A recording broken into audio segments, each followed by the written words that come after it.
Right here on News 5, a major breakthrough for people suffering from sickle cell anemia. Just days ago, for the first time in 2 decades, the FDA approved a new treatment. News 5's Lauren Wilson shows us why doctors still feel there's a long way to go.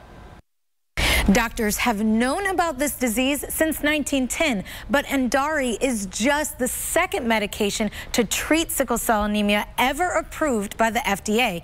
Most patients undergo frequent blood transfusions, and for people like Mackenzie Nance, they're taking the one available antibiotic offered daily and trying to manage the pain as best as possible.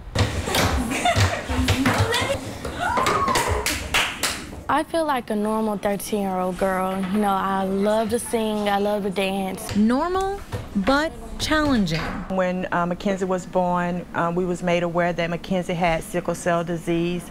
It was devastating at the time because we were not educated about the side effects. Or symptoms like chronic pain, constant dehydration, tiredness, and sometimes even pneumonia. Sometimes, like, if it happens, like, while I'm playing or, like, running, I can feel it coming on, and I just need a break. I have to sit down. Any tummy pain?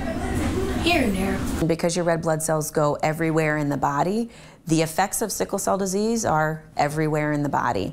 The most common or the most frequent complication that we see is pain. That's what the one antibiotic, hydroxyurea, is used for. The best part is taking my medicine, because, you know, the medicine helps with me every day, every night. And soon the new Endari will also help patients. But is that enough?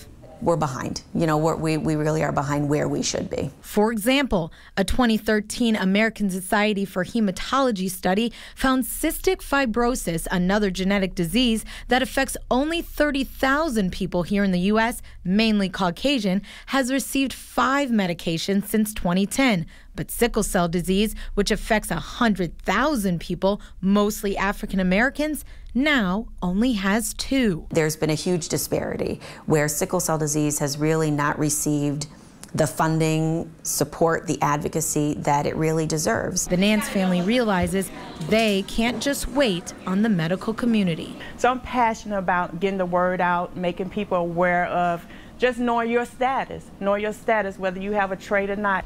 The family started organizing quarterly blood drives at their church, and it's now the largest for African Americans in our area. Most sickle cell patients need blood transfusions once every couple of months. Lauren Wilson, News 5.